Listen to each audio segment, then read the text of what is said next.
बच्चों, आज हम लोग बात करेंगे अवतल दर्पण में फोकस दूरी और वक्रता त्रिज्या के बीच क्या संबंध है, उसको बात करेंगे। ठीक है।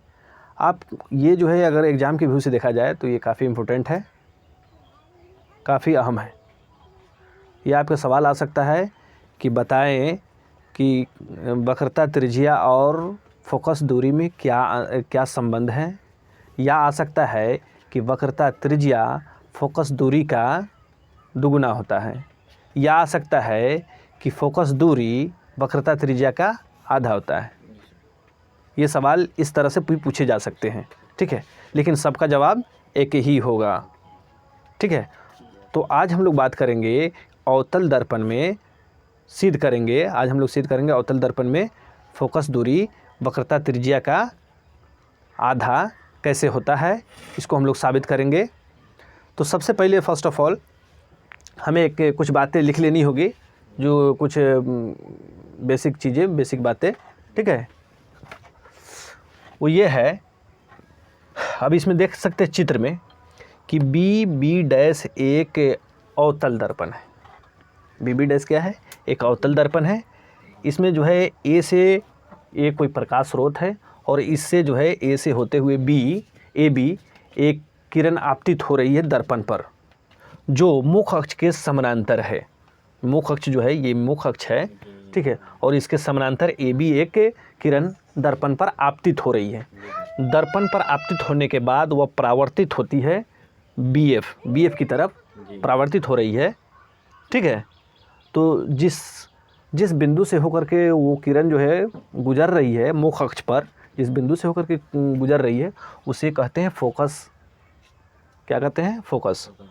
और इसके आपतन बिंदु बी क्या हुआ? इसका आपतन बिंदु हुआ, और आपतन बिंदु पर एक अभिलंब डाला गया, नहीं, जो सी से होकर के जा रहा है, नहीं।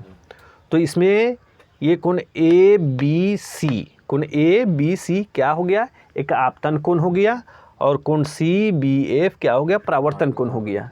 आपतन कोण, ये परावर्तन कोण हो गया। ठीक है, तो ये चीज़ तो आप लोग समझते ही होंगे। तो इसमें हम देख सकते हैं कि कोण ए बी सी बराबर होगा कोण सी बी एफ के। क्यों? क्योंकि हम जानते हैं कि परावर्तन के नियम से कि आपतन कोण परावर्तन कोण के बराबर होता है, इसलिए कोण ए बी सी बराबर होगा कोण सी बी एफ के। तो हमने लिख दिया कोण ए बी सी बराबर होगा कोण सी बी एफ के। हमने इसे समीकरण 1 मान लिया। ठीक है, कोई दिक्कत नहीं। उसके बाद या इसको हम ऐसे भी लिख सकते हैं कोण आई बराबर कोण आर, लेकिन ऐसे इसकी आवश्यकता नहीं है। उसके बाद देखेंगे कि कोण ए बी सी बराबर होगा कोण बी सी एफ के। कैसे बराबर होगा? हम जानते हैं कि कोई भी दो रेखाएं समानांतर हों, ठीक है, और एक तीसरी रेखा इनको प्रतिच्छेद करे, तो उसके जो एकांतर कोण होते हैं, क्या होते हैं? एकांतर कोण बराबर होते हैं। ये और ये दोनों क्या है? समानांतर रेखा है, और तीसरी ये रेखा उसको प्रतिच्छेद कर रही है, इंटरसेक्ट कर रही है, यानी दोनों पैरेलल लाइन है, और तीसरा लाइन जो है इस दोनों को इंटरसेक्ट कर रहा है। तो इसका जो एकांतर कोण होगा, ये कोण और ये कोण, नहीं, क्या होगा? ये कोण और ये कोण क्या होगा? एकांतर कोण होगा, तो इसलिए दोनों बराबर होंगे। तो ठीक है, तो कोण ए बी सी बराबर होगा कोण बी सी एफ के। क्यों? क्योंकि ये एकांतर कोण है, इसलिए इसको हम समीकरण 2 मान लिया। ठीक है, अब समीकरण 1 और 2 पर देखते हैं, ध्यान से देखते हैं, तो पता चलता है कि यहाँ ए बी सी बराबर है सी बी एफ के, यहाँ भी ए बी सी बराबर है बी सी एफ के, यानी यह इसके बराबर और यह इसके बराबर है। ठीक है, तो क्या ये कोण सी बी एफ बराबर बी सी एफ के नहीं हो जाएगा? हो जाएगा ना। इसीलिए समीकरण 1 और 2 से हमने क्या किया? कोण सी बी एफ बराबर कोण बी सी एफ लिख दिया। ठीक है, अगर हम ज़रा इसको गौर से इस पर देखें, चित्र में देखें, इस इमेज में देखें, तो हम समझ में आएगा कोण बी सी एफ बराबर कोण सी बी एफ, यानी यह कोण इस कोण के बराबर हो गया। समीकरण 1 और 2 से ये कोण बराबर हो गया। हम जानते हैं, अब इसको देखेंगे तो कोण सी बी एफ एक त्रिभुज है, और हम जानते हैं कि जिस त्रिभुज में दो कोण बराबर होते हैं, नहीं तो उसके दोनों कोण बराबर कोण के सम्मुख भुजा जो है बराबर होती है, और जब बराबर होंगी तो वह त्रिभुज क्या होंगे? समद्विबाहु त्रिभुज होंगे। क्या होंगे? समद्विबाहु त्रिभुज होंगे। इसीलिए चूंकि यह क्या हो गया है, एक समद्विबाहु त्रिभुज है, को त्रिभुज CBF एक समद्विबाहु त्रिभुज है, इसलिए CF बराबर हो जाएगा BF के, यानी यह भुजा और यह भुजा बराबर हो जाएगा। नहीं, क्योंकि कोण बराबर है तो इनकी भुजाएं भी बराबर होंगी, इसलिए CF बराबर हो जाएंगे BF के। ठीक है, CF बराबर हो जाएंगे BF के। इसलिए इसको हमने क्या किया, समीकरण 3 मान लिया।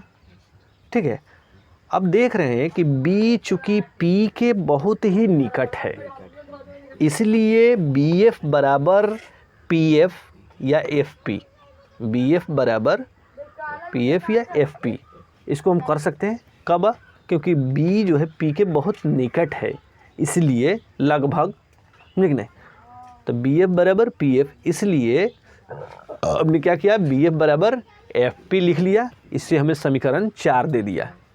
ठीक है, अब समीकरण 3 और 4 से समीकरण 3 को भी देखेंगे।